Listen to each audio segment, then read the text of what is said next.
meteorologist Dan Cianca. Dan, how's it looking out there for this Tuesday night, especially if you have some dinner plans right now? Well, it's certainly chilly out there tonight. We've been talking about those cold temperatures. If you think back to September, I know we're going way back in time. Get in the time machine with me. We're going way back there. September, we were talking about how hot it was. October was ridiculously hot as well. Remember all the heat we had in October, especially toward the end of the month. I do remember all the heat. I'm sorry? I said I do remember all the heat. Dan. Yeah, we remember all the heat. And then November rolls around. Let's take a look at some numbers from November. We've had a couple of crazy weeks here, folks. And every night I've been working, we've been talking about storms. So I haven't really had a chance to do our November recap. So I know this is a couple weeks back, but typically we show these at the very beginning of the month. But it's been raining almost every day. And that's been my attention in making sure you know what's coming next. Now we can take a look back now that we have a couple of quiet days. Here is a look at some November temperatures for our various climate sites. Now, we get this average temperature right here by adding up every high and low from each location through the course of the month. So for Salinas, all the highs and lows get added together and averaged out. Last month, that was 54 degrees. Typically, we should see an average of around 56.1. So we were below normal in Salinas by 2.1 degrees. Monterey, 4.3 degrees below normal. Watsonville, 3.5. Hollister, 1.4. King City, 4.7 degrees below normal. And Gilroy, 2.3. So all locations below normal during the month of November. So if it felt cool to you, outside of that 1 week around Thanksgiving where it was warm, the rest of the month was chilly. And guess what? So far this month, we have barely had a day above normal, at least for our high temperatures. The lows have been above normal. Sometimes when we have clouds, it does factor into it. You can have warm nights all month long and cool days where you could have no highs above normal, but if your nights are warm enough, you could end the month above normal based on how this works. But in this case, both highs and lows throughout the month of November were below normal. So what do we expect over the next couple of days? Well, how about some more of those below normal temperatures? Skies mostly clear out there tonight. We have a few thin high clouds passing through. They're not going to do anything to insulate temperatures. There are a couple of low clouds in the southern Diablo range tonight, but not much of an impact on our temperatures. As for the bigger picture, as you can see, we have high pressure to the south, and that's typically more associated with drier, more tranquil weather for us. Weather systems to our east. This storm system plowing across the east right now with snow and blizzard-like conditions in the northern plains.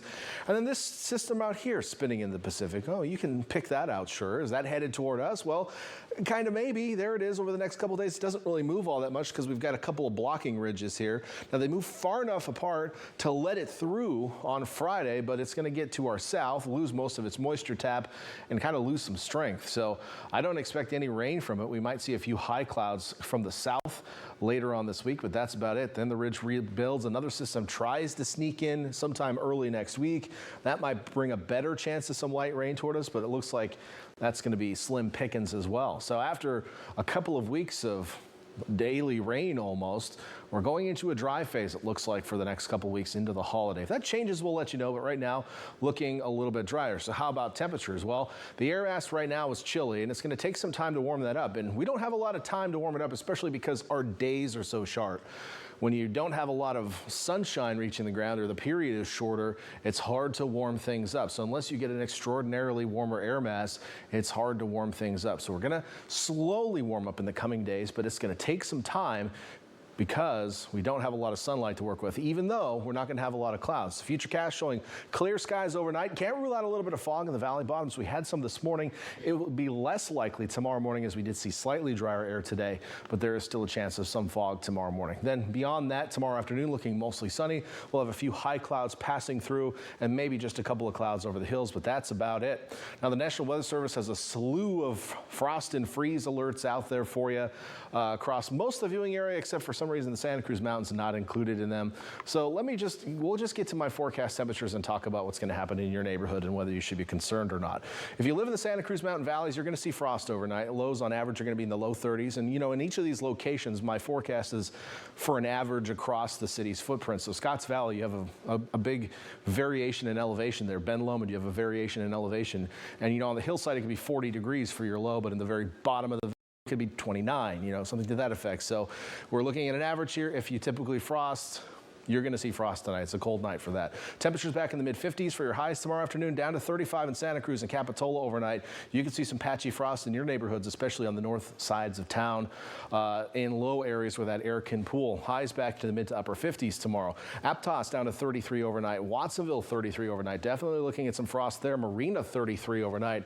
Highs back to the mid-50s. Salinas mid-30s overnight, back to 58. You can still see some frost. Low 30s. San Juan, Hollister, Gilroy, definitely looking at some frost in your neck of the woods with highs back to the mid-50s tomorrow. On the Monterey Peninsula, I don't expect frost to be widespread, but you certainly could see some, especially like on the east side of Monterey out on the 68 corridor. That's certainly possible. Otherwise, highs back in the mid to upper 50s tomorrow.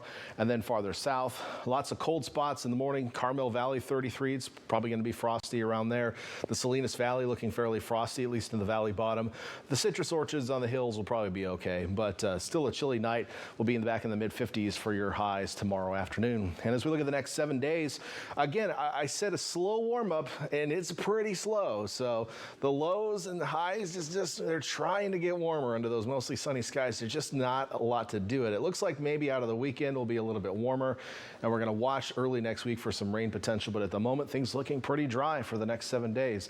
Inland areas, I suppose that warm up's a little more pronounced, but as you can see, temperatures are still looking pretty cool. And you're like, Dan, why is Friday morning colder than Thursday morning? That's the question you're asking yourself right now. And here's the reason. Looks like we'll see a little bit of drier air. When I have breezy on there for Thursday and Friday, a drier air mass comes in over the hills Thursday night into Friday morning. And even though that air mass is a little bit warmer, it'll be drier, which means we could see a colder morning low on Friday. So another frostier morning possible Friday. We're watching early next week for rain chances, Anna.